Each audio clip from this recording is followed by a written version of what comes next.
زړه مې کوي هر وخت دردونه آشنا، زړه مې کوي هر وخت دردونه آشنا،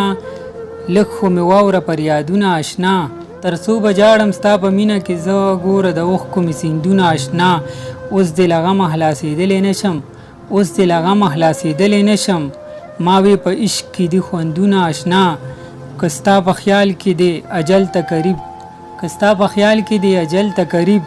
د خاطر شته دی ارمانونه آشنا. السلام علیکم ګرانو کتونکو، جعفرشاه درویش یم. خپل استاد ناز احمد صاحب را سره په څنګ کې ناست دی. پروګرام دی د ځمکې ستوري. په دې پروګرام کې زموږ کوشش دا وي چې هغه شاعران تاسو ته رامخ کړو، د هغه شاعرانو کتاب راواخلو کومو چې د پښتو ژبې ډیر زیات خدمت کړی دی. نن پروګرام کې موږ سره د خاطر دیوان په لاس کې دی. د دې دیوان نه به ناز احمد صاحب تاسو ته د خاطر اپریدي شعرونه شریک کوي او د هغه په حوالې سره یو څو خبرې به هم تاسو ته کوي. بسم الله الرحمن الرحیم. ګرانو مینوالو السلام علیکم. څنګه چې تاسو ته پته ما جعفرشاه صاحب مونږ دا کوشش دی چې هغه شاعران چې کوم نوموړي شاعران دي، تاریخ ساز شخصیتونه دي او هغوی د پښتو ژبې ډېر خدمت کړی دی، نو مونږ خو یو مختصر غوندې پروګرام پې کوو. مونږ خو صرف یو قسم د یادګیرنې دپاره کوو، ځکه چې په دی باندې خو که کتابونه هم لیکي او په دی چې څومره هم تعارف وشي نو دا به کم وي.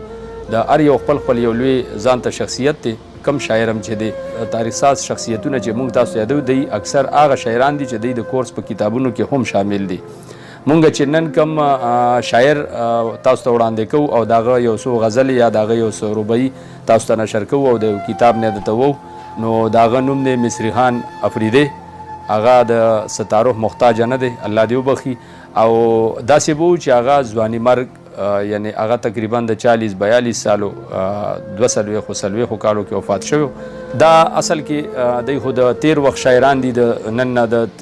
140 کالو، خو بیا د اوسني کول هم خوښوي او زمونږ هم دا سوچ دی چې مونږ هم هغه د نوي کول ته وړاندې کړو چې دی ته استفاده والي او ځان پې مشغول کړي او خوند تې والي. نو زه به پکې تاسو ته اوس دې کې څه انتخاب مونږ کړی دی، نو هغه به تاسو ته واورو. د هجران په شپه ډیوه په لاس کې راغله،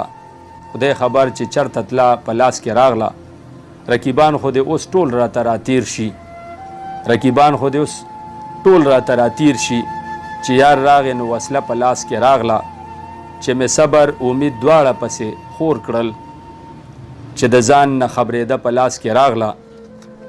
چې د سترګو د سرو شونډو او د زلفو تصور یو څېره په لاس کې راغله،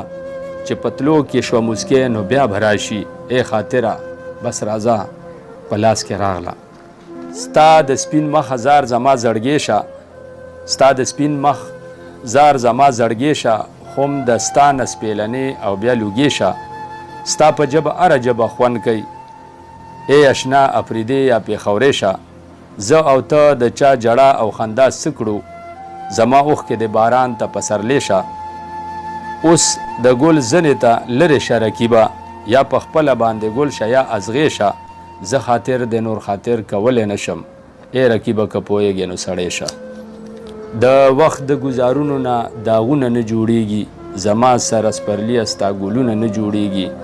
یو ځل یې وران کې ستا تصویر راله اشنا، هم هغسې زما هغه فکرونه نه جوړیږي،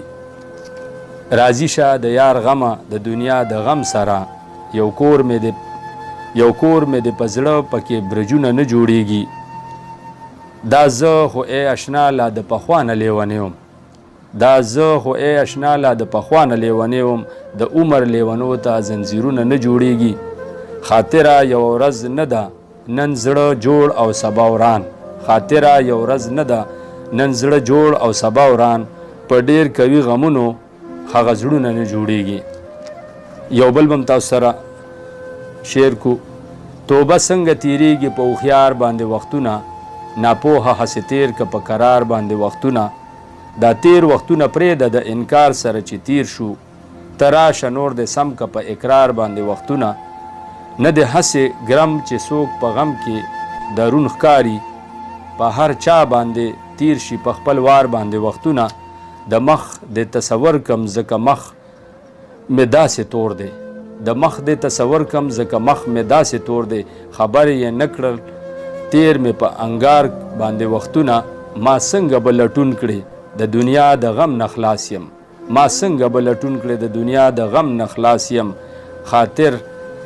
ما ښکلي تیر که په خپل بار باندې وختونه دا و مصری خان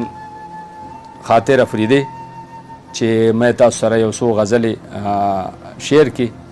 او انشاءالله ستاسو به خوښ شوي